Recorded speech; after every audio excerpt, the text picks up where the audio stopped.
Alright! Good morning Pilipinas and good morning world! At sa ating mga kababayang OFW at mga kababayan natin na nandyan sa Pilipinas na walang sawang sumuporta dito sa ating munting programa, thank you so much at mabuhay po tayong lahat hanggat gusto natin. Well, anyways, tuloy-tuloy po tayo sa tagabalita dito ng mga tamang balita at sagutin ang maling information na ipapakalat ng mga fake news peddlers ng mga anti-Marcos, lalong-lalo na doon galing po sa mga kwanggol ng mga vlogger bagabayan. Yes, dapat silang sasagutin. Bakit? Kasi bagaayan ito sila na lagi pong naninira araw-araw kay PBBM at sa Marcos Administration sa katagalan bagabayan. Akala mga paninira ay magtotoo yan sa mata ng ibang tao. So dapat silang sasagutin kasi ang bagong Pilipinas, bawal po ang mga sinungaling. At syempre, kasama niyo ba rin si Sir Ivan, ang pinakabulol na vlogger sa balat ng YouTube, pagbibigay sa inyo ng mga totoo at mga preskong balita na kinukuha natin sa ating kapitbahay na social media. So magandang buhay sa ating lahat mga kabayan and a happy Friday sa ating lahat. Okay, so before tayo mag-start mga kabayan, well, syempre, as usual, i-check muna natin ang mga nakapasok sa ating top 5 commenters doon sa ating last vlog. At nandito sa listahan ang nanguna po, si Ma'am Lerma Sondita. Meron siyang 53 na mga comments. Nandiyan po si Shane Sibal. Meron siyang 48 na mga comments. Army Lagaso. Meron siyang 31 na mga comments. Aga Duwata, meron siyang 28 na mga comments, and name na user or Linda Abonita, meron siyang 35 lahat ng mga comments. Again, thank you so much po sa ating top 5 commenters. At syempre, pasalamatan po natin ang ating mga silent viewer dito sa ating channel. Thank you so much. At syempre, pasalamatan po natin ang lahat ng mga viewers na lagi pong nag-like, lagi rin pong nag-shares ng ating mga videos. At thank you so much. And also mga kababayan ko, i-acknowledge po natin ang ating mga channel members. Nandyan si Katita Dar, Cosmo Defender, Pusong Inami, Barbara Butler, Susan Torres, Edmond Castillejo, Samuel Membrado, and Via Bibar. I-greet natin pong mga early birds, ating mga suki at lagi pong nangunguna sa pag-comment sa baba sa ating comment section. Nandyan sila si Maria Mindasiplon, Noni Betty, Nonoy Foreign Hills from Mandawi City. Nandyan po si Panting, Len Gonzalez, John Kuan, Julieta Marbon from Leyte. Nandyan po si Ashin, Shanay, Joselipa, Noel Narcida, Aspernito. Nandyan po si Nats Omega, Army Lagaso, and hi to Florofi Gumapa. Okay, so kumusta ang lahat mga kabayan? How are you today? Well, of course, I'm happy po na sana magandang ating gising ng umaga at meron tayong energetic po na aura katulad na po kay Sir Ivan. Siyempre, as usual, doon po sa mga kababayan na kagigising pa lang at wala pang energy, don't worry. Painitin ko po kagad yung mga abaga kasi marami mga baon na mapasabog sa Sir Ivan at mga balita na pwede nating magamit na ipangdibang po sa mga fake news. Pinapakalat po ng mga fake news ng kabilang kampo at saka dapat natin silang kukurtin araw-araw kasi sila po ay salot ng lipunan mga kabayan. Okay, good morning Pilipinas, Luzon, Visayas at Mindanao. Okay, so mga kababayan ko, so it's already Friday today. Almost weekend mga kababayan. So ngayong araw still busy, pero ngayong araw mga kababayan, rest day po ni Sir Ivan. So kahapon no, ang daming nangyari mga kababayan doon po sa Senado, doon po sa Kamara mga kababayan. Ang daming nangyari talaga. Parang naguguluhan ka na kung saan ka manood mga kababayan. Kasi nga meron pong hearing po sa EGK, sa War on Drugs, meron pong hearing doon kay Botanding mga kababayan. Kay Botanding, doon po sa Kamara na kung saan, alam niyo po, talagang magustuhan ko na kapag nandyan po si Congressman Attorney Luis Tro Makabayan, yung babae na kung saan yung lagi pong makakabisto dito kay Rocky Makabayan tungkol po sa kanyang issue, sa naging konektado siya sa Pogo, at sa doon po sa kanyang relasyon doon po kay Cassandra Ong Makabayan, at saka sa Lucky South 99, at saka sa Whirlwind Makabayan. So marami po talaga mga nangyari doon. Pero isa lang po sa ating highlights, yung tungkol po pagka-cite in contempt mga kabayan, ni Botanding. Pero mamaya na yon. Kasi pag-usapan muna natin po yung tungkol po doon sa asset ni Botanding Makabayan. Kasi nga ipinakita doon, gin-represent doon ni Congressman Luestro ang kanyang financial statement nung nag-start po na 2015 yata yun, if not mistaken Makabayan, na kung saan nakita doon sa kanyang asset, nag-start ho yun ng 3,000 plus Makabayan ang pera niya. So hanggang umabot po ng 3 million sa 2015. So nung naupo na po itong si Botanding Makabayan bilang isang presidential advisor po, presidential spokesperson po ni Digong Makabayan last 2017. Kasi nung last 2017, ang pera po ni Botanding is only 3 million plus Makabayan. So nawindang ang lahat kasi nga nung pumasok na po yung 2018, umabot po ng 67 million pesos Makabayan. Tingnan nyo po, in just a span of 1 year, 2017, 3 million pesos lang. Pumasok yung 2018, naging 67 million plus Makabayan. Ang taas ng lundag. So ngayon, siyempre, ang mga mababatas, nagtataka sila kung saan ba galing po yung pera na yun na pumasok po sa asset po ni Botanding Makabayan. So ito pong si Botanding, siyempre tinanong siya. So siya po ay sumagot Makabayan, ang kanyang palusot na ang kanyang pamilya daw, nakapagbenta daw sila ng lupa na 1.8 hectares Makabayan doon po sa mga Bilardo family or Bilardo Group. So from Bilardo Group, doon po sa SM Group Makabayan. So yung pinaglagyan po ng SM Warehouse. So yun po ang sabi ni Botanding. Kaya lumubo daw ang kanyang pera from 3 million plus sa 2017. So nung pumasok na po yung 2018, 67 million plus Makabayan. Pero dudang-duda talaga ang mga mababatas. Diba? Talagang dudang-duda talaga eh. Ang laki kasi ng na paglundang Makabayan. So hanggang binusisi po ni Congressman Luestro ang mga asset po, included na po ang kanyang pamilya, involved na po dito ang kanyang pamilya. So nang time na po na gustong hingiin ang dokumento po ng SALN po ni Botanding Makabayan, doon na po nagreklamo itong si Botanding. Sabi niya, it's too personal na daw. Too personal na. Ayaw siguro po makita yung financial statement, yung asset po included po sa kanyang pamilya. Kasi alam niyo po yung mga mabatas natin, nagdududa kasi sila na baka po merong ibang pangalan na pinaglagyan po ng pera itong si Botanding Makabayan. Kahit sino naman talaga, kahit sino sa mga viewers natin dito, maraming mga isip dito na baka itong si Botanding, kasi nga diba konektado siya sa Pogo Makabayan. Ang Pogo, dyan talaga nakakapera. Ito po mga bata-bata po ni Botanding, ni Digong Makabayan. Yung mga liporos ni Digong, diba dyan talaga allegedly nakakapera dahil po sa Pogo. At ang year na yan, doon po nag-start po yung 2017, 2018 at saka pataas Makabayan. Kaya nagdududa po yung mga mambatas natin. Pati po yung statement, final statement po ng kanyang pamilya, gustong matingnan. Ang SALN rin po Makabayan. Nagreklamo na itong si Botanding, too personal na Makabayan. Too personal ba? Okay, so pero ongoing pa po yung hearing na Makabayan. Kaya nga 'di ba sinabi ko na sa darating po na August 27, if I'm not mistaken, that is next Tuesday Makabayan, sa darating po na Tuesday, yan kasi ang next na hearing sa budget hearing po ng OBP Makabayan.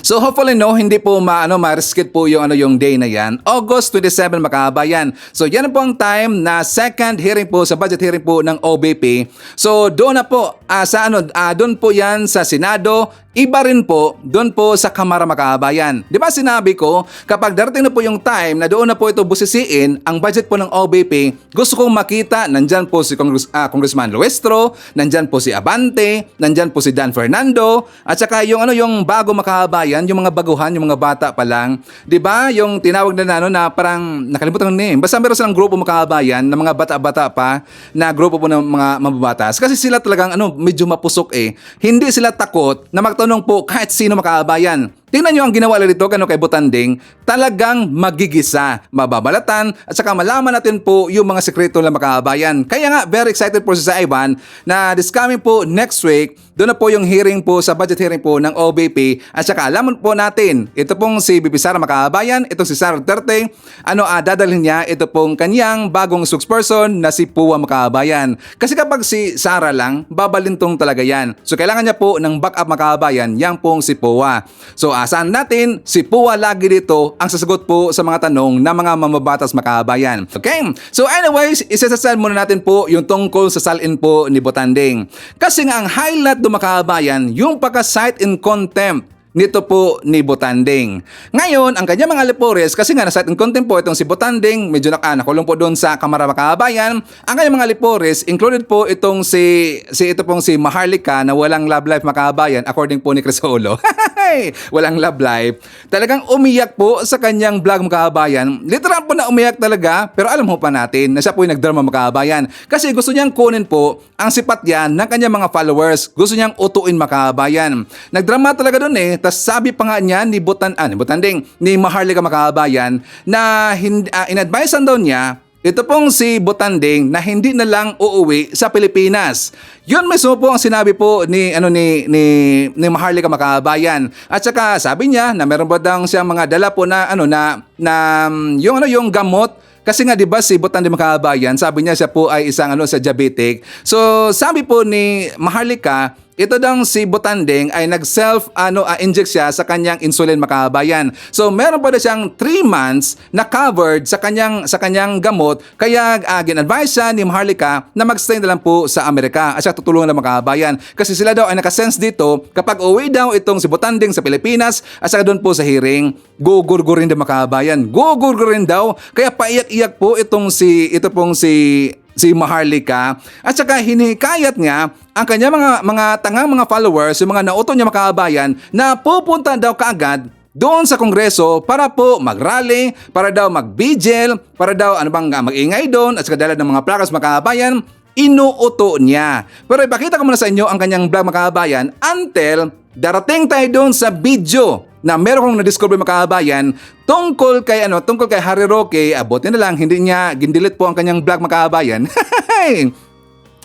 Manidiscover naman po si Ivan. Buti na lang hindi niya gindelete ang kanyang vlog. This is last Friday na vlog Makabayan. At doon natin malalaman, itong si Botanding nagsinungaling talaga eh. Napakasinungaling talaga at saka dapat lang po yun na nangyari sa kanya na siya po'y gin-cite in contempt Makabayan kasi itong si Botanding napakasinungaling talaga. Pero dito muna tayo po kay Maharlika until pupunta tayo doon kay Badong Makabayan. Kasi si Badong, sarap talaga kurtin ng gunggong nito. Ang sarap na kurtin kasi nga siya po'y mukhang na-stroke Makabayan. Mukhang na-stroke sa kakaasar nito kay PBBM. But before that, dito na tayo po kay Maharlika. For more details, let's hear this. Diba? Spoke, sinabi ko to sa'yo. Sabi ko, kahit gaano kakatalino, sabi ko, kahit gaano kakagaling, kahit maayos ang sagot mo, tutuluyan ka ng mga waka ng inang ito. Sabi ko sa kanya, kunin mo na lang. Sabi ko alam mo, naiyak ako palangga. Dahil, nung time na yon, kino-convince ko siya. Sabi ko, Spooks, wag ka nang umuwi, dito ka na lang kaya sa Amerika. Nandiyo-joke pa ako, total, may 3 months ka naman na may 3 months ka naman na gamot. We will help you, we'll take care of you. Tapos hindi, sabi niya, babalik ako, wala naman ako kaya kong sagutin lahat. Tapos, pinupush ko siya. Sige na, huwag ka na bumalik doon. Gugurgurin ka nila doon. Sabi ko, kilala ko yung mga demonyong yan. Kita mo naman yung mga pinagagawa, di ba? Sabi niya ng ganun. Hiring-hit niya. Sabi niya, kaya ko lahat sagutin yan. Dahil wala naman silang masisilip sa akin. Kaya masakit sa akin yung ginawa ng mga putang inang ito na anong sabi nitong Dan Fernandez? Ikaw na artistang pulpo na wala kayong alam dyan, mga jutang ginimis ninyo. Mga kababayan, sa hindi nakakanood ng hearing, isa sa dahilan nila, kasi ang sinasabi nila na kapag doon daw, nasa loob daw, si Spokes Harry Roque sa Kongreso, courteous naman daw, maayos naman daw. So paglabas daw, bakit daw ang may sinasabing against dito sa Kongreso na sinasabi ni Attorney Harry Roque, yung kanilang mga katiwalian, yung kanilang corruption. Kita ninyo kung paano kayo kontrolin? Natural. Di ba may mga rules sila doon sa Senado at sa Kongreso? Di ba? Kaya alam mo, napag-uusapan nga namin nung nandito siya. Sabi ko, Spokes, nga po dyan. Sabi ko, sa pintuan pa lang ako, contempt na ako ng mga pukinang inang yan. Teka lang, doon po sa part po na sinabi po ni Maharlika Makabayan na bakit daw gin-set in contempt ito tong si Botanding kasi daw during po sa kanilang mga hearing diyan po sa Kamara, courteous daw itong si Roque Makabayan, medyo mabait. Pero kapag daw matapos ang kanilang hearing at saka nandun po sa labas Makabayan, grabe daw yung grabe tumira dito po sa gobyerno natin, grabe ang kanyang pag-critics, at saka kahit ano lang po ang kanyang sasabihin, makabayan. Katulad po doon sa nangyari nila, di ba, ni Celis at saka ni Badoy, makabayan. Noong time po na sila po ay ginsend in contempt, di ba, grabe talaga ang tira po ni Butanding doon. 'Di ba? Wala na sa hulog eh. Kaya ang ibig sabihin nito ni Maharlika, yan daw ang rason kung bakit gincite in contempt ito pong si Butanding, makabayan. Which is in fact, yan po ay fake news. Hindi yan totoo, makabayan. Kasi ang totoong nangyari kung bakit po gincite in contempt ito pong si Butanding, kasi siya po ay nagsinungaling. Last Friday, meron pong hearing sa House Quadcom, makabayan. The same pa rin po na hearing yung every Thursday na nangyari, na nakita natin po yung House tungkol po sa Pogo. 'Di ba? Every hearing po sa Quadcom, nandun po si Butanding, makabayan. On the next hearing, nandun pa rin po. Pero yung third na hearing, wala na po doon ito pong si Butanding, kasi siya po ay nag-absent, makabayan. Hindi siya dumalo doon po sa hearing. Kasi according po ni Butanding, sabi niya ang kanyang palusot na meron din siyang inatinan na kaso doon po sa Manila Court, makabayan. Yan pong sabi niya. Meron siyang inatinan po na kaso doon po sa may Manila sa korte. Pero ang hindi niya alam, kinuntak rin po pala ng mga mambabatas or ng kamara yung korte po doon sa Manila, makabayan, and they found out wala pong nangyari pala na hearing last Friday, August 16. Kundi ang hearing po na time, ang date po ng hearing na nangyari, makabayan, is August 15, that is Thursday. So ang Friday, free po itong si Butanding. Ang hearing po doon sa Kamara, sa Pampanga, sa Quadcom, makabayan, Friday also. Pero hindi siya pumunta doon. Ngayon, mamaya ipapakita ko sa inyo po yung video po ni Butanding, ang kanya pong vlog, makabayan. Doon natin malalaman na alam niya pala na meron pong hearing Friday. Pero hindi siya pumunta doon sa hearing na yon kasi sabi niya, makabayan, na not feeling well daw siya. Pero yan po ang niyang palusot. Pero ipapatuloy mo natin po ito pong vlog po ni Maharlika. Pilit nilang idinidiin si Attorney Harry Roque kasi yun po ang utos ng bangag na gobyerno. Kaya kayo na narikinig kayo ngayon, mag-speak up kayo, suportahan nyo si Harry Roque, pumunta kayo sa Congress, ipakita niyo, magbitbit kayo ng flag, mag-vigil kayo sa lahat ng naniniwala na ginugurgur tayong lahat. Doon Tingnan nyo, inuuto niya ang kanyang followers, makabayan. Dialogue in silent contempt, ito pong si Butanding. So, sinabihan niya ang kanyang mga viewers, mga followers na pupunta kagad doon sa Kongreso para po mag-rally, makabayan. Magdala daw ng mga placards, magdala daw ng kandila kasi daw mag-vigil, makabayan. Mag-vigil na naman. Duda ko dun sa vigil eh. Naalala ba natin po yung time po kay Morales, makabayan? Di ba nag-vigil sila sa labas po ng Senado? Ang ginawa nila, nagtirik sila ng kandila, mga kandila, at so, nandyan po yung mukha po ni Morales, makabayan. Parang patay. Di ba? O nga pala, mga DBS, mag-vigil rin po kayo. Katulad po dun kay Morales, lagay nyo ang picture po ni Butanding, ni Harry Roque, at saka lagyan nyo po ng mga kandila. Yun, parang patay tatingnan eh. 'Di ba? Bakit hindi na lang po itong si Hitad ang pupunta doon sa Pilipinas at saka pumunta doon sa Kongreso para po siya ay manawagan ng makabayan, mag-rally, 'di ba? Dapat natin siyang i-convince, dapat na siyang i-challenge na dapat itong si Maharlika ang uuwi sa Pilipinas at saka doon siya magingay po sa labas ng Kongreso, makabayan. Kaya niya ba yan? Sige nga, Hitad, kaya mo ba yan? Puro ka lang ngaw-ngaw. Gusto mong utuin ang kanyang mga followers. Siya, hindi niya kaya po mag-rally, makabayan. Ang gusto niyang pag-rally, hindi to yung buong kanyang mga viewers, mga nauto po. At saka nawagan pa nga siya ng people power na makabayan. Sabi niya, wala daw EDSA, dapat people power na daw. Mag-people power? Kaya ba lang mag-people power, makabayan? Wala naman nga silang wala nga silang people. Lalo nang wala pong power. Paano sila magka-people power, makabayan? Di ba, mugunggong talaga eh. Patuloy tayo. Kayo sa labas, ipakita nyo sa mga bulok, mga demonyong ito, na gugurgarin kayo isa-isa. EDSA na kami. Ngayon na kayo mag-EDSA punta kayo sa Congress. Anong oras na ba dyan sa Pilipinas? You have to get out. Naghintay lang kami lalabas kung may leader at puwersa. Seni. Kayo ay maging leader sa inyong mga sarili. Huwag na kayo mag-antay ng leader kasi once na lumabas kayo, mga kababayan, to tuloy-tuloy na yan. Diba? Maglumabas kayo, ipakita ninyo. Kung madyan kayo sa Maynila, malapit kayo sa Congress, get out. You show your support, not only for Harry Roque, pero yung suppression ng freedom of speech, yung panggigipit, yung harassment, yung pang-aabuso sa batas. Saan ba dyan ang panggigipit ng makabayan? Saan ba dyan part na yan ang panggigipit? Sino bang ginigipit dito? Feeling nila sila po ay ginigipit makabayan. Well, in fact, hindi po. Kasi ang ating pong mamabatas, sumunod na po sila sa rule of law makabayan. Pati rin po ang ating mga kapulisan, mga kasundaluhan, ang ating gobyerno, sumunod ho sila sa batas. Pero sa kalang side kasi makabayan, para daw silang ginipit dito. Nawala daw yung freedom of speech. Nawala ba yung freedom of speech? Tingnan nyo nga mga pinagsasabi po ng kanilang mga vlogger makabayan. Kung ganito po magsalita po si Sir Ivan, nakipagbardagulan tayo kung ano ba yung ginagawa doon kabilang kampo at saka parang ginagamit po natin yung style nila makabayan kung ano mo yung binato na doon, ito rin po ang binato ni Sir Ivan sa kanila doon makabayan. The same po, na wala ba yung freedom speech? Binubusalan ba tayo? Binubusalan ba yung mga vlog na makabayan? Di ba hanggang ngayon naninira pa rin po? Hanggang ngayon napapakita pa rin sila ng mga pictures daw na ito daw si PBM, bangag lagi, mga adik daw. Hanggang ngayon ganyan pa rin po ang kanilang ginagawa. Binubusalan ba sila? Tinanggalan ba sila ng platform nila makabayan? Di ba wala?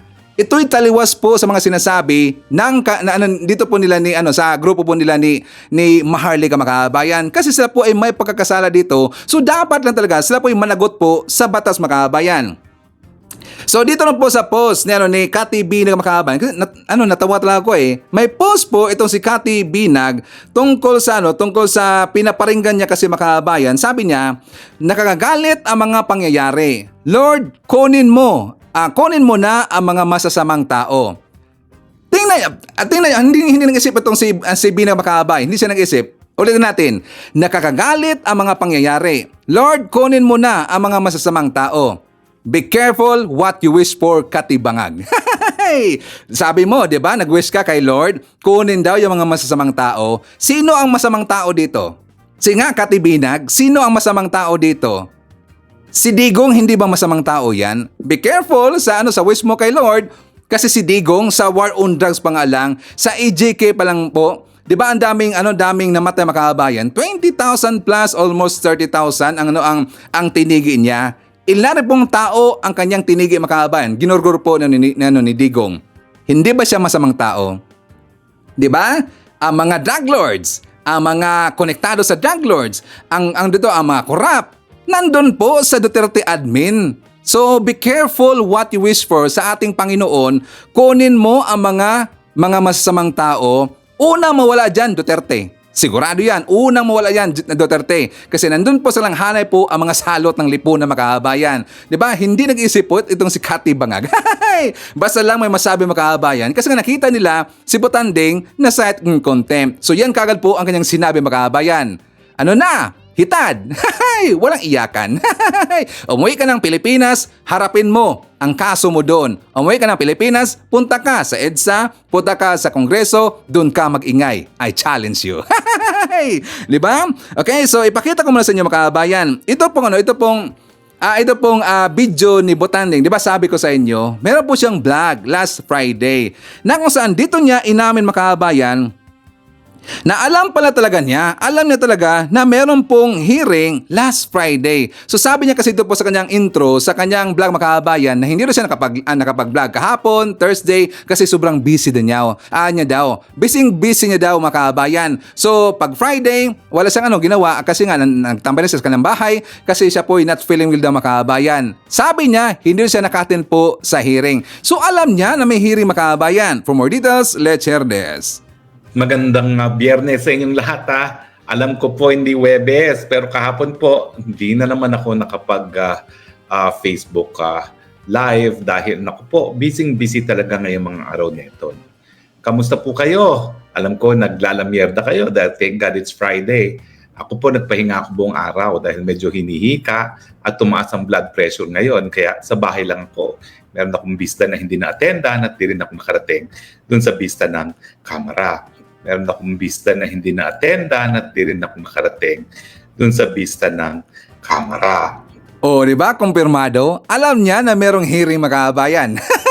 Hey! Di ba? Buti na lang, hindi pa niya dinelete itong vlog niya eh. So alam niya talaga na may hearing, pero hindi siya pumunta doon mga kababayan. Kasi sabi niya, not feeling well daw siya. Medyo hinihika siya at saka tumas daw ang kanyang blood pressure mga kababayan.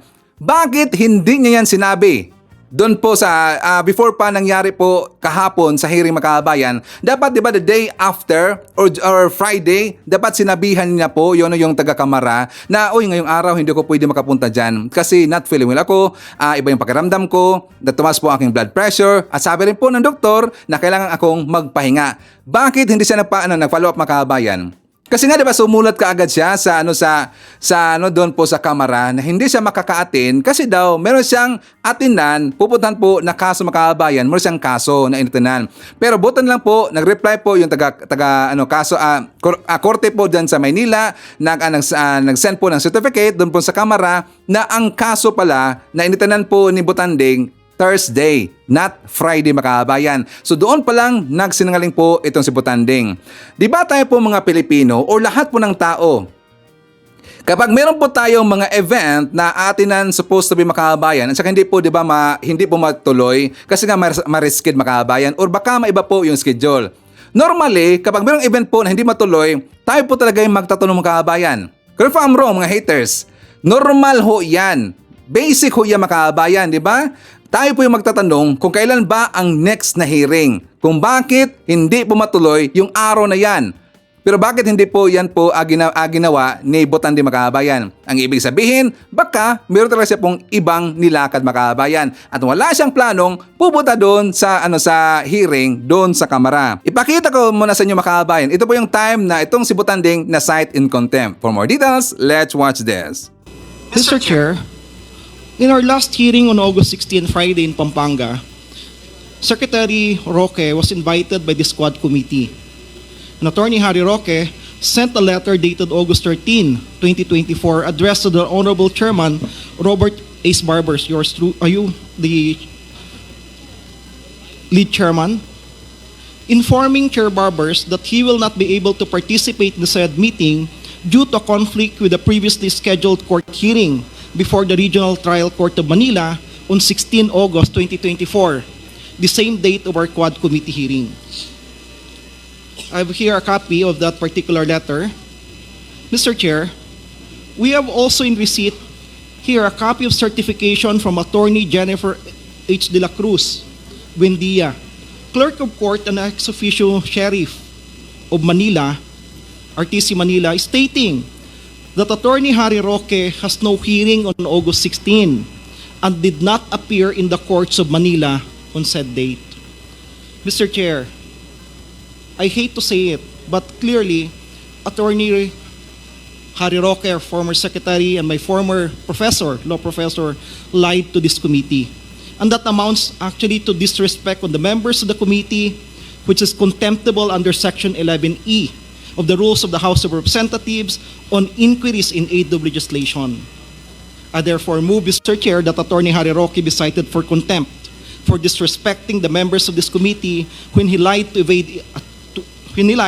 in order to evade attending the hearing of this committee where he was invited. So move, Mr. Chair. Mr. Chair, before we vote Chairman Abante, before we vote of the contempt, we would like to hear first the explanation of the reason behind his absence to this committee last year. Thank you, Your Honor. I was hoping to be given an opportunity to be heard. It was an honest mistake, Your Honor. I have also been a member of this chamber. We don't hold hearings on Fridays. So when I saw the notice of hearing, I assumed that just like the first and the second hearing where I attended, that it would be on a Thursday. And that is true, that I had a hearing both in the morning and in the afternoon. And that is why I sent that letter. By the time I realized that it was a Friday and there was in fact a hearing, it was also close already to lunchtime and the hearing was in Pampanga. So I apologize for the honest mistake, but the truth of the matter is I have been here on Thursdays, so 2 hearings already, and I just assumed that just like in the past where we don't hold hearings on a Friday, that the hearing would be on a Thursday, as in fact today is also a Thursday. So it was an instance of, okay, there's a hearing, it's on Thursday again, and I have a hearing on Thursday. That's why I sent the letter right away, not even realizing that 16 is a Friday. That was an honest mistake. Had I had any intentions not to appear, I would not have appeared today as well. But in the first two instances, and those were the two instances where I was invited, I in fact appeared. I have no wish to disrespect the very same body of which I was a part of, which I consider at some point in time as my happy place, in fact, the House of Representatives. Thank you, Your Honors. I'd like to ask Secretary Roque, what is the reason for your apology? Well, it was really an honest mistake, Your So Honor. you're apologizing not for your absence, but for an honest mistake. It was an honest mistake, Your Honor, because I've been here every Thursday. And as a former member of this chamber, as a former employee of this chamber, I know that in the regular course of business, we don't really have hearings on Fridays. In fact, even if you call the trunk line of the House of Representatives on a Friday, no one will answer. That has always been the policy, no? So when I saw the notice of hearing, I really thought it was also on a Thursday, like the first two hearings where I attended. That is why I apologize for the honest mistake. Mr. Chair. Mr. Chair. Congressman Acop, and then Congressman Paduano, and then Congressman Fernandez. Congressman Acop, you're recognized. Thank you, Mr. Chair. Attorney Roque, nag-assume po kayo na mali, di po ba?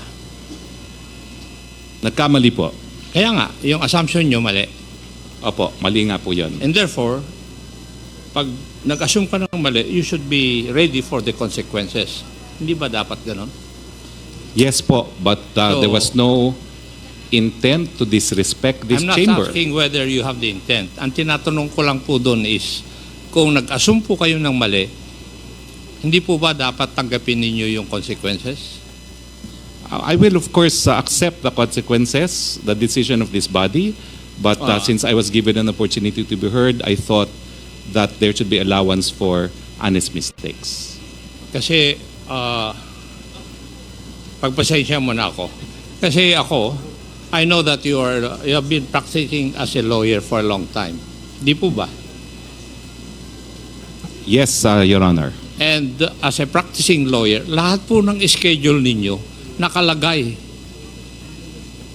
For example, for the week, kung ano ang hearing mo for the week, ano yung appointment mo, nakalagay po. Di po ba? Totoo po yun. Kaya nga po, dun sa certificate, talagang may hearing po ako nung Thursday. And mali nga lang po yung assumption ko na yung sumunod na hearing ay hindi na pala Thursday dahil So, puro Thursday po tayo. Ang ibig nyo pong sabihin, wala sa schedule ninyo yung dapat umattend kayo ng hearing sa Friday, nung Friday? Yun nga po, nailagay ko po siya ng Thursday kasi every Thursday po yung hearing natin. Then, as it is, kayo po lahat ang may kasalanan. Wala. Opo, pero wala naman Participation ng iba.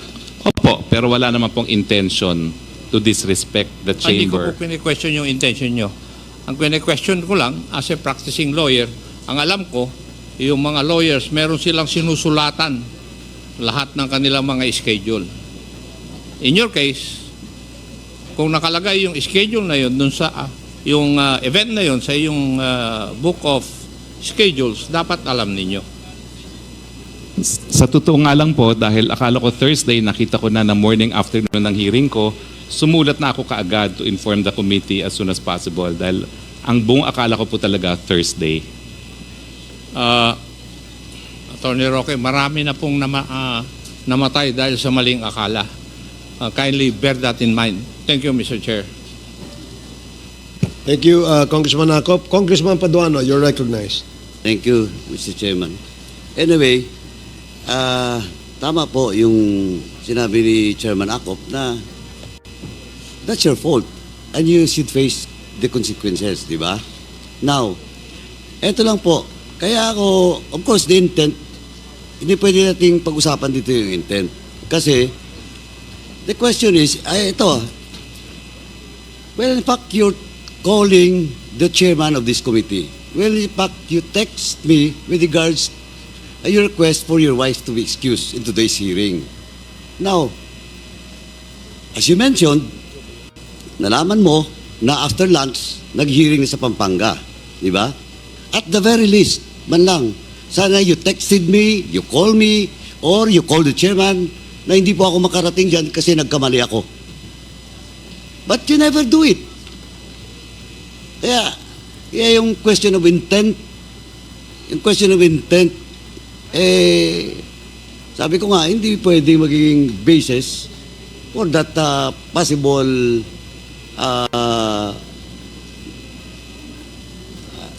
contempt, no?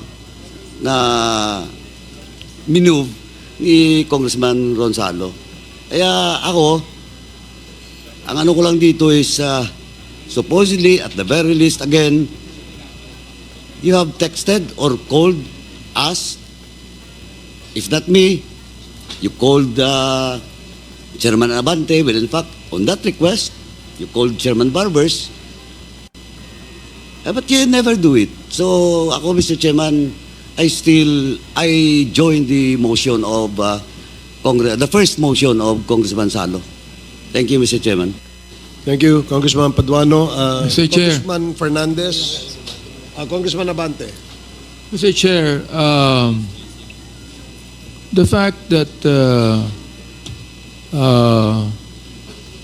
Secretary Roque appeared with us today and apologized to the committee at sinabi po ni Congressman Acop kung nagkamali siya, sinabi naman po nagkamali siya, I'd like to ask that we hold in abeyance the motion until such time that all of us would jointly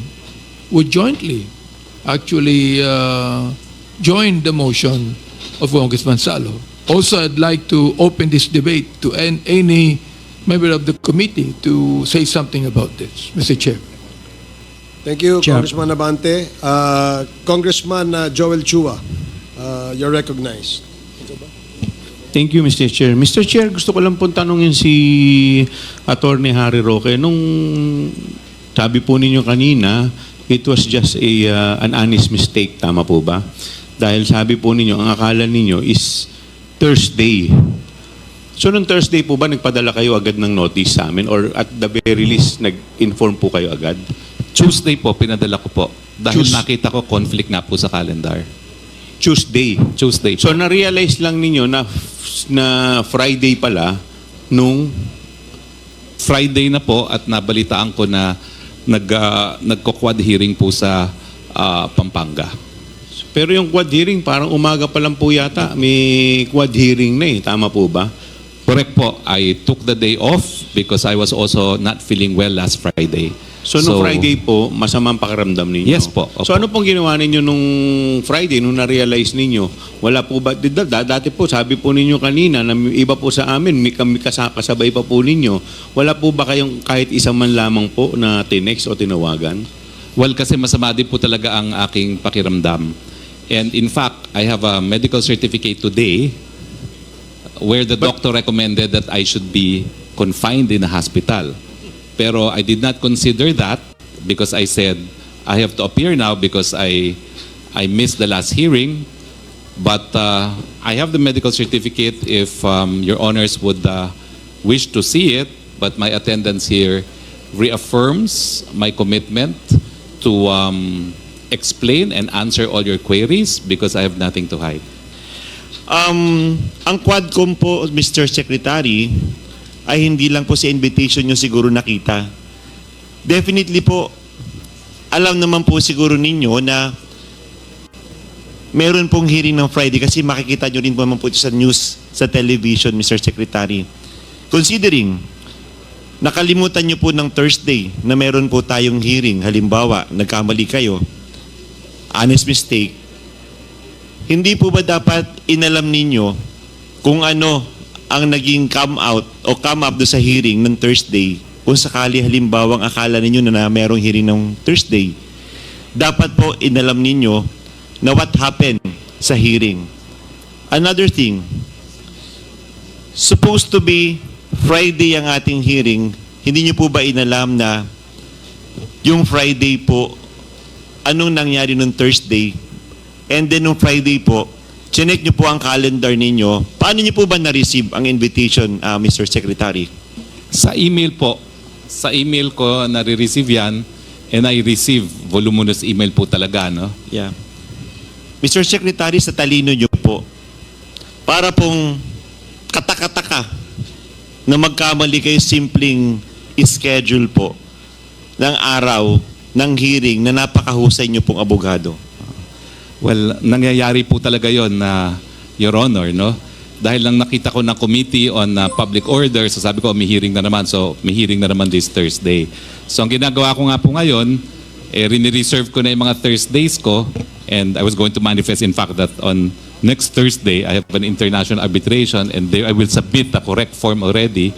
Pero, tinitignan ko na po talaga ang aking schedule, dahil alam ko naman po matagal itong mga hearing neto. So, kumbaga po, sa korte, we also set it ahead of time.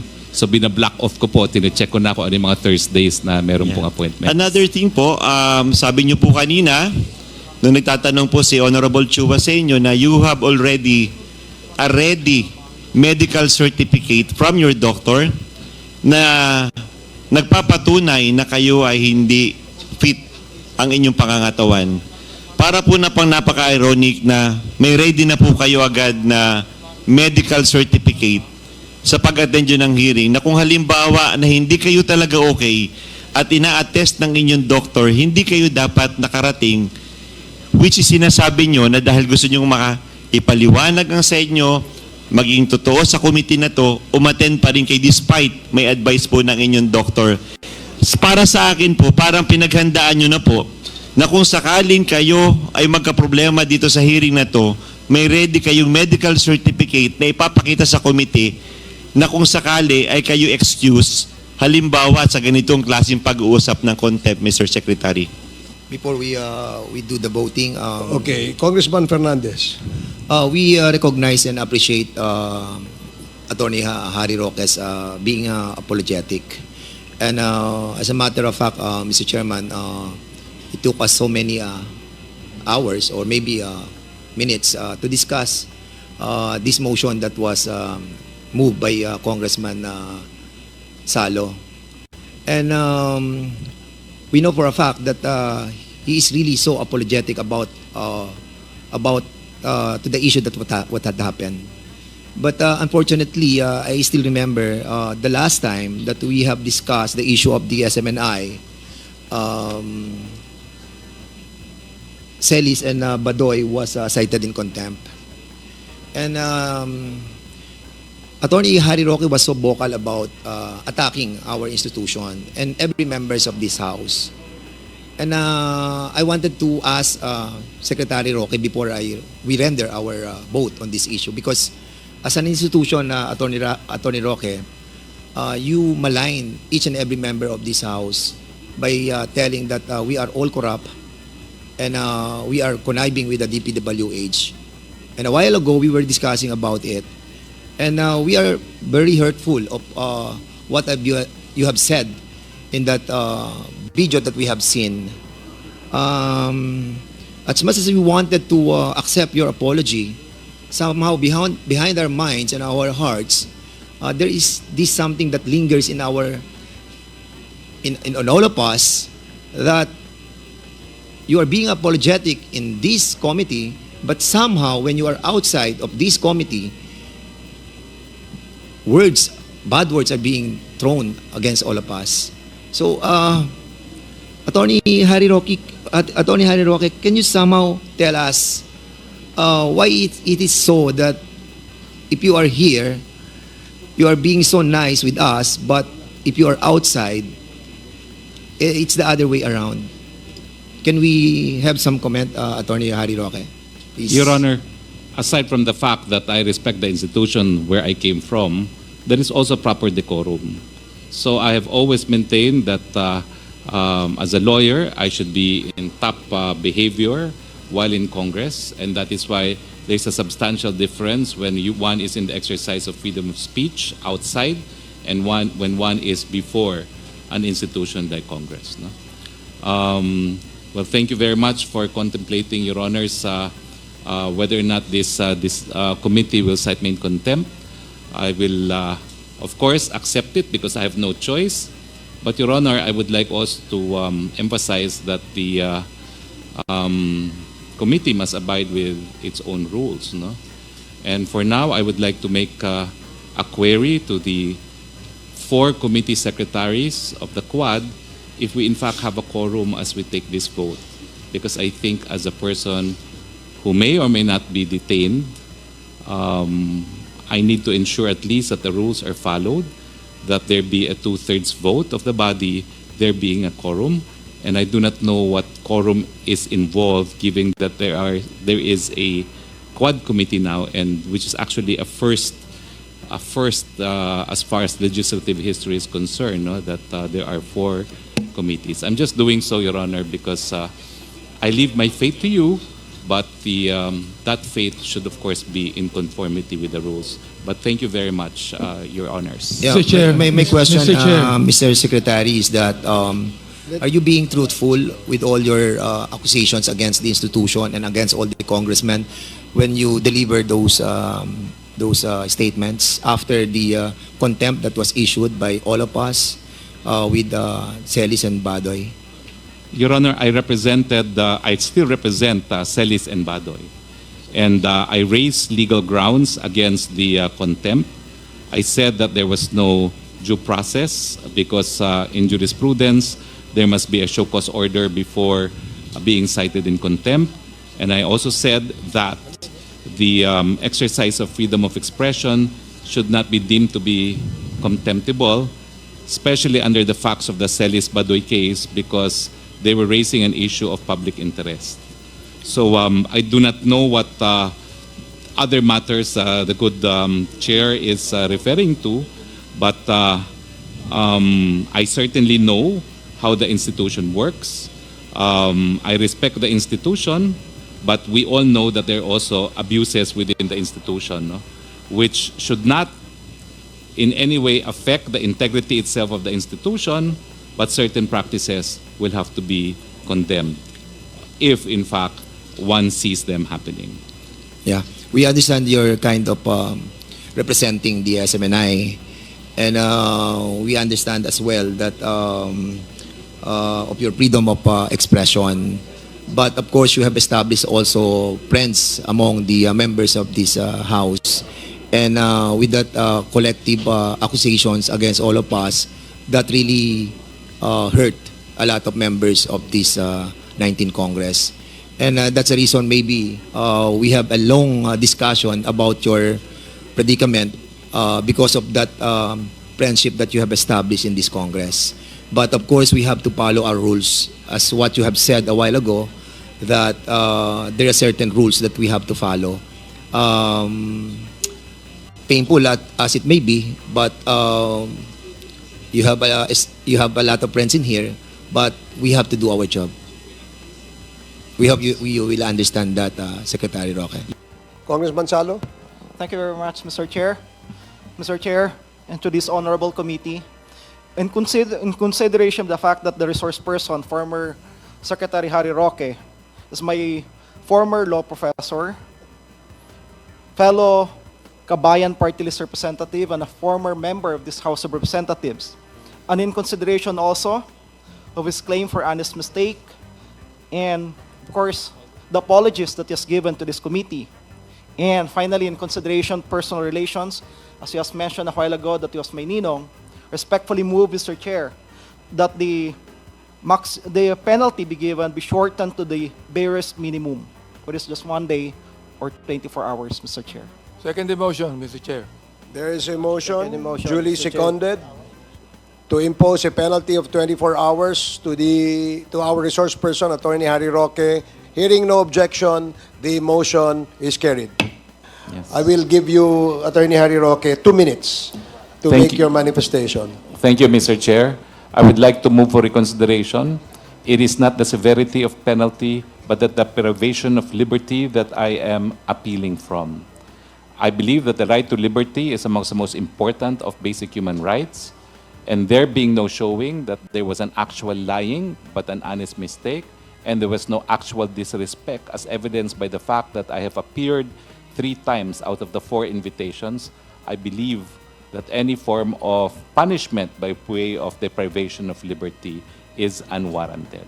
Okay, so question mga kababayan, naniniwala ba kayo na honest mistake po yung ginawa po ni or nangyari po dito kay Harry Roque? Please comment sa baba, babasahin niyo mamaya ni Sir Ivan. Honest mistake daw, pero sayang no, buti na lang itong si Roque or swerte si Roque na 1 day lang po ang ibinigay sa kanya na bigat na parusa dito po sa kanyang pag-cite in contempt mga kababayan. Only 1 day na po. Sana 3 days eh.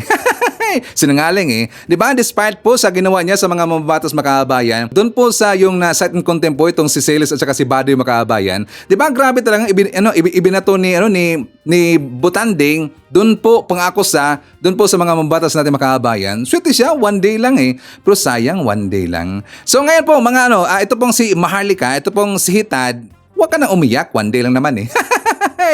Sayang nga, kung ako nun makabayan, dapat 3 days talaga eh, or 1 week. Grabe ka naman Sir Ivan. Okay, 3 days yun.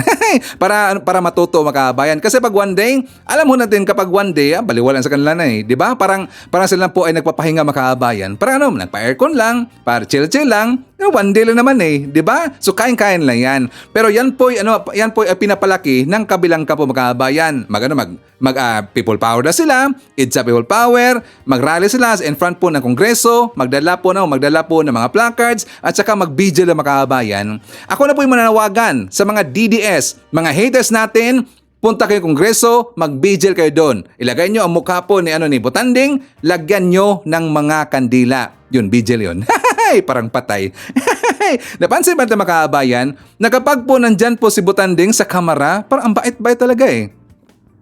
Diba? Ito po yung malaking kaibahan talaga kapag nandun siya sa Senado. Sa Senado, grabing bunganga eh.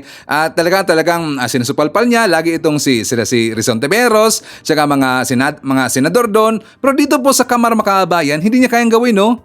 Dito pa nga sa kay Luistro o sa lahat po ng mga mababatas nandun, talagang itoy-itoy ngayon, ito pong si Butanding, napaka-courteous, sabi nga ni Dan Fernandez eh, napaka-courteous na makabayan, mabait daw. Pero asahan natin, paglabas niya diyan po sa Kamara makabayan, kasi siya po yung na-cite in contempt, paglabas niyan, asahan natin sana po ito titira kasi alam po natin po itong bunganga po ni Butanding makabayan. Asahan yan na mga mababatas. Talagang sasabog yang si Butanding makabayan. Okay, so before tayo mag-proceed po doon kay Badong Makabayan, shout out natin. Nandyan po si Mary Jane Tan. Hi to Sarah Brightman Blanc, Jose Lisa Moises. Kasama rin po natin ngayong araw si Jolly Requesto.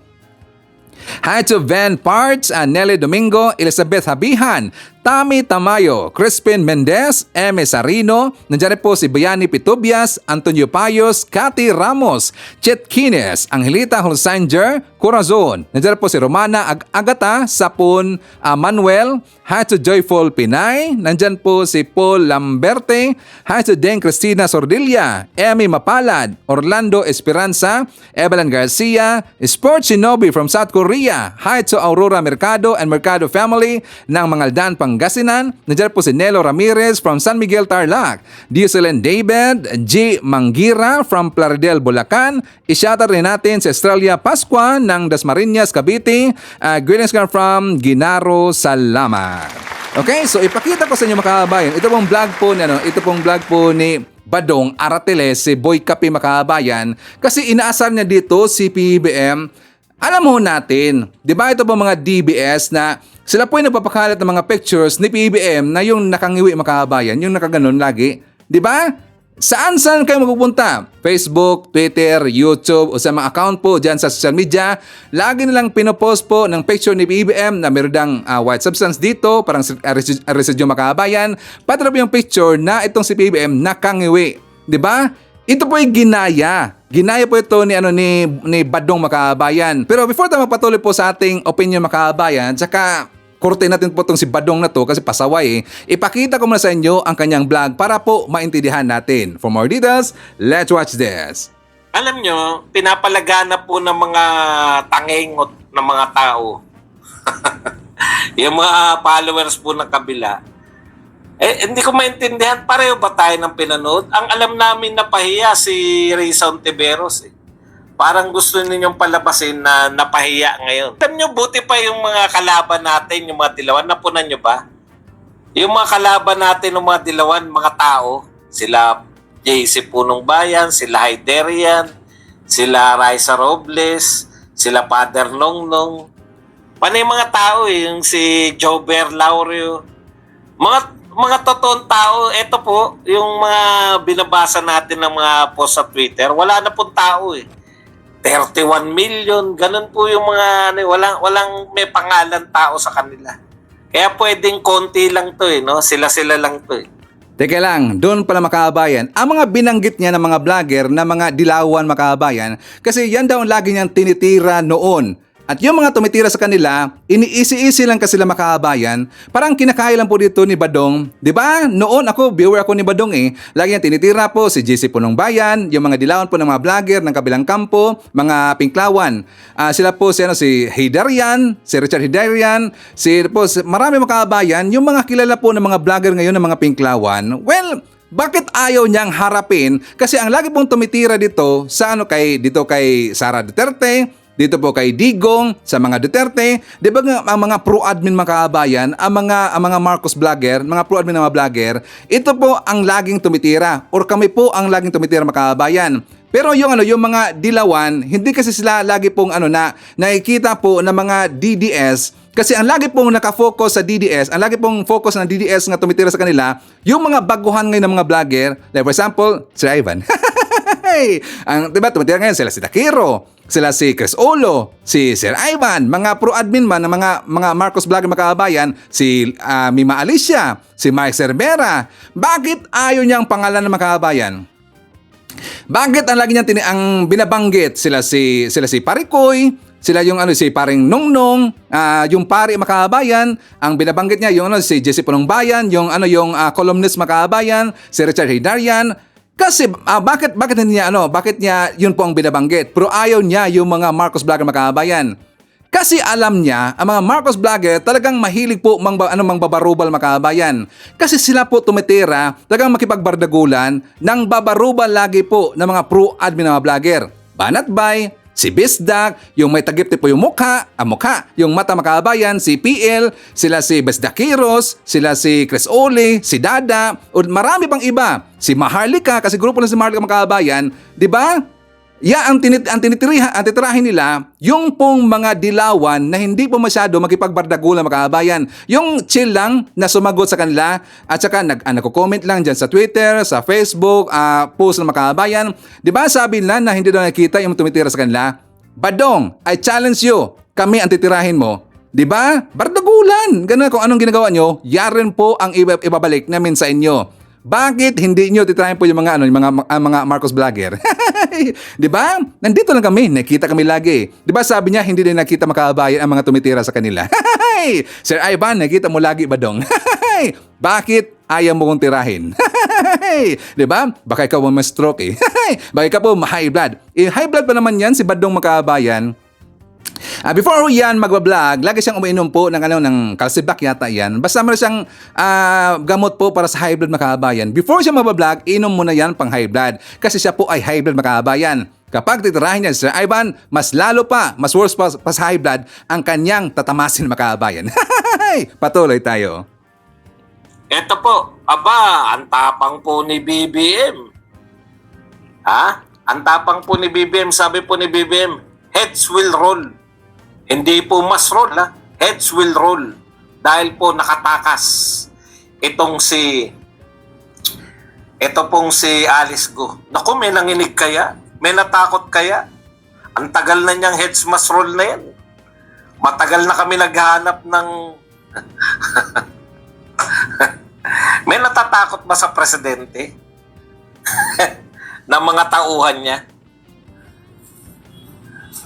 Heads must roll daw dahil sa pagkatakas ni Alice Go. The departure of Alice Go has laid bare the corruption that undermines our justice system and erodes public trusts. Let me be clear. Heads will roll. Pucha, heads will roll. Palakpakan tayo kay Mr. President.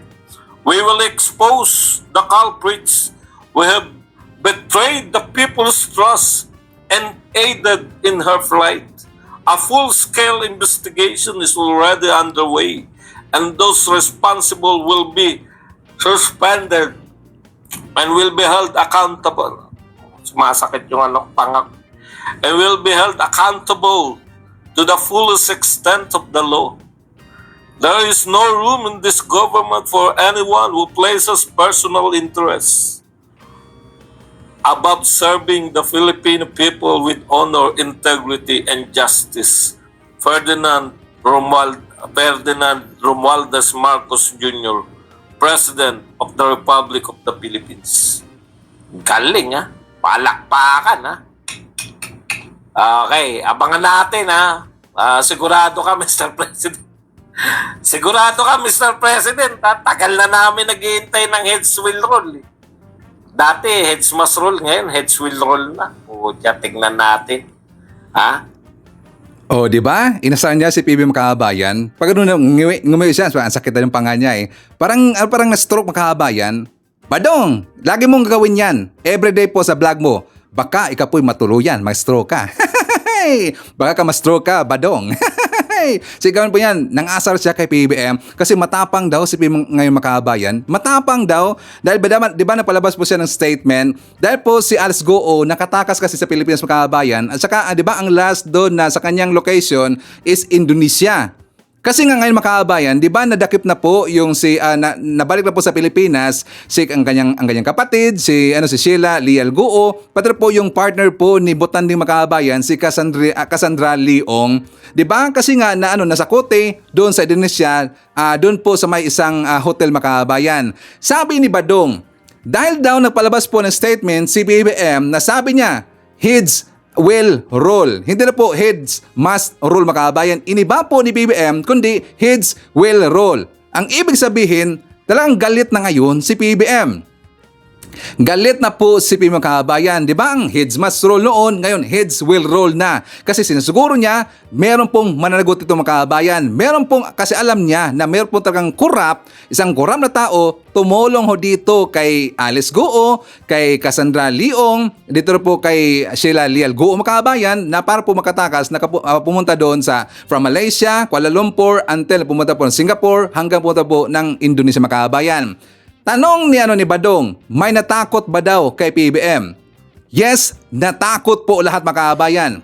Napansin ba natin in just a span of 24 hours after po inilabas po ni PBM ang kanyang statement Makabayan, di ba? Natagpuan ka agad si Sheila Lial at saka itong si Cassandra Leong Makabayan. Pati ngayon Indonesia, kasi ang Indonesia tinawagan kagad po na Pilipinas.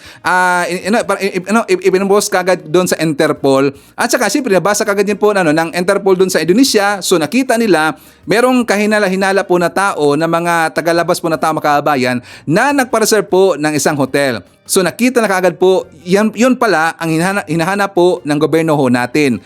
Ang ibig sabihin, Badong, pagkasabi pa lang po ni PBM, talagang untol lahat.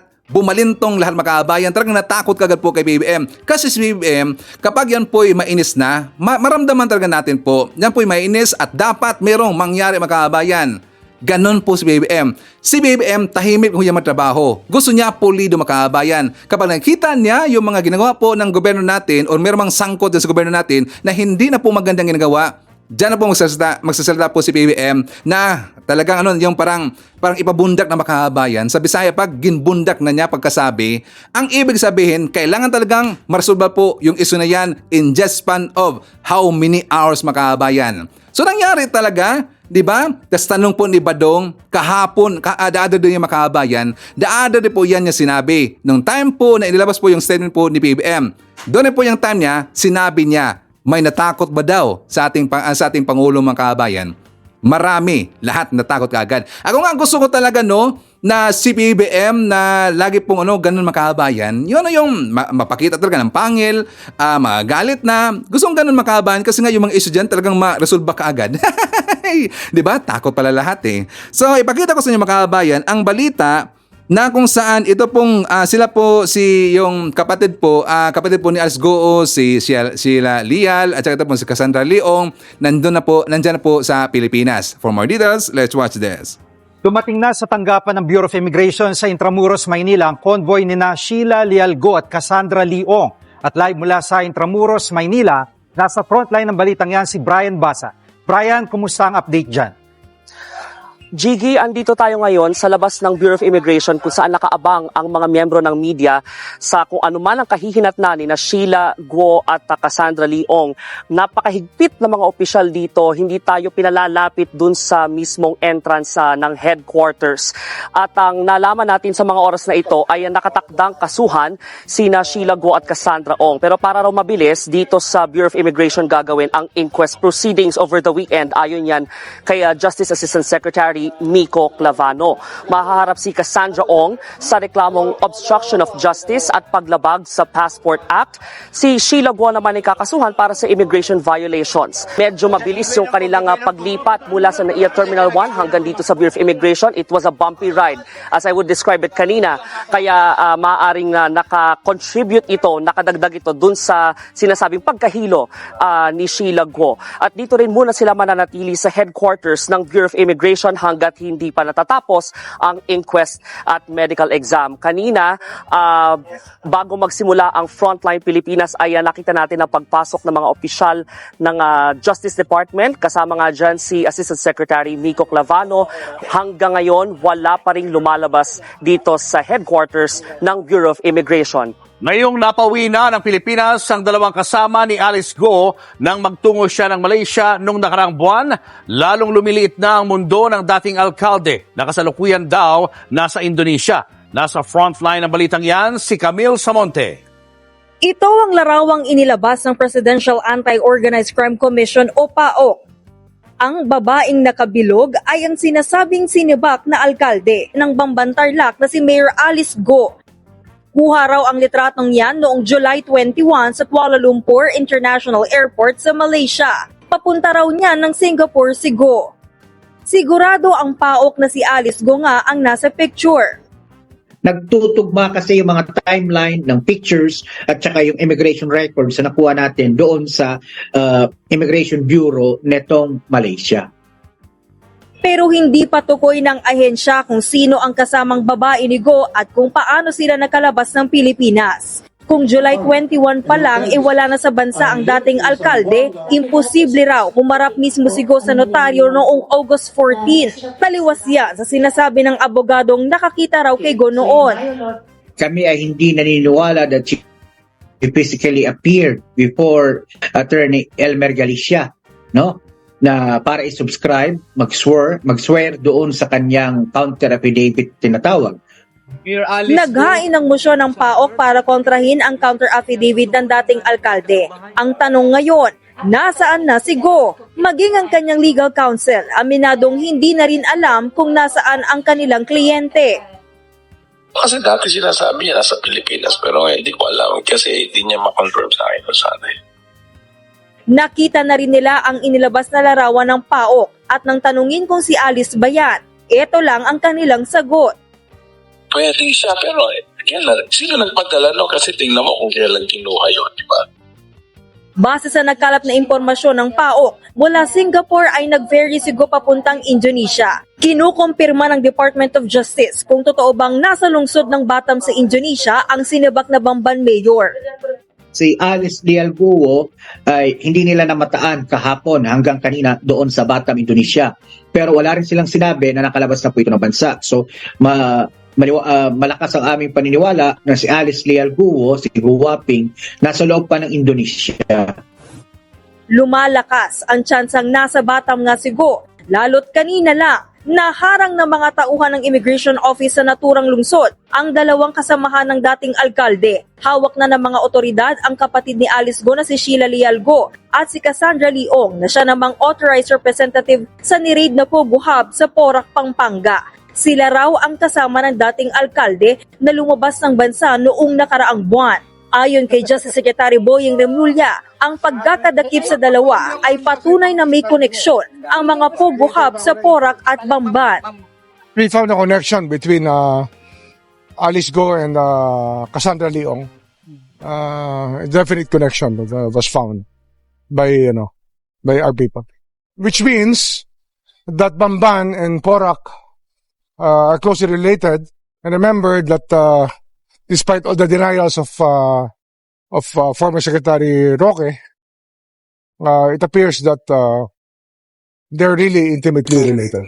Okay, so yan po ang sagot natin sa tanong po ni Badong Makabayan. May natakot ba daw sa ating Pangulong PBBM? Ang dami. Takot na takot kagad eh. Di ba? Sana nga dalas-dalasan ni PBBM na ganyan Makabayan. Okay yan eh. Para sa akin, okay talaga yung Makabayan. So anyways, isa-try po natin. Nandyan po si Jocelyn Aoyama from Japan. Hi to Lorena Oy from Hong Kong. Nandyan na po si Ronelyn Lamsen. Hi to Elmer Casiliano from Wellington. I-shoutout natin mga staff ng Shona M. Farlane Retirement Village dyan sa Wellington. Hi to William Esteban Verdugo. I-shoutout natin si Ruben Basinga Salindong, Wing Salvatierra, German Santiago, Merna Borromeo, Nonske Pasamonte, Alicia Leak, Victor Robin, Bibi Macdom Sunamod. Hi to Elsa Hoffman, Bibi Garcia, Lance Orvase. Nandiyan po si Jonas Jax, Eduardo Narvaez, and hi to Eds Villarreal. Okay, so mga kaabahan ko, thank you nga pala sa lahat ng mga viewers natin, mga nag-comment dyan sa baba sa ating comment section na hindi ko po na-shout out. Thank you so much. Anyways, hopefully po sa ating next na vlog, ma-shout ko na po kayo mga kaabayan. Okay, so yan po ang ating mga nakalap na mga balita ngayong araw. Kung nakaabot ka po sa portion na to, sana nakapag-like na ho tayo. Libre po mag-share, libre din mag-subscribe. Again, maraming salamat sa mga viewers na hindi nag-skip ng ating mga commercials. Thank you so much. At before natin tatapusin ating programa ngayong araw, sana sabayan nyo si Sir Ivan para sa ating live messaging prayer. Lord Jesus Christ, lumalapit kami sa iyo sa panalangin ngayong Biyernes nang habang tinatapos namin ang buong linggo ng trabaho. Inilalagay namin ang aming tiwala sa iyo. Dahil alam namin na kapag kami ay nananalangin, may magandang mangyayari. Hindi lamang para sa mga pinagdarasal natin, kundi pati na rin sa atin. Kaya't kami ay lumalapit ng buong tapang sa trono ng biyaya sa pagkakaalam na iyong didinggin at sasagutin kapag kami ay nanalangin. Ngayon, hinihiling ko po na hayaan mo ang isang espiritu ng kapayapaan at kaginawaan na paligiran ang mga nasasaktan, nabubuhay sa takot at puno ng pagkabalisa. Bigyan mo sila ng kapayapaang nagmumula lamang sa iyo. Hinihiling ko na pagalingin mo sila ngayon sa anumang nakikita mo na nangangailangan ng kagalingan sa kanilang buhay. Hayaang ang kanilang araw ay mapuno ng kapayapaan at ng iyong presensya habang pinangungunahan ng banal na espiritu ang daan. Aming dalangin sa pangalan nating Panginoong Jesucristo. Amen. So maraming salamat mga kababayan, and I hope to see you again on my next video.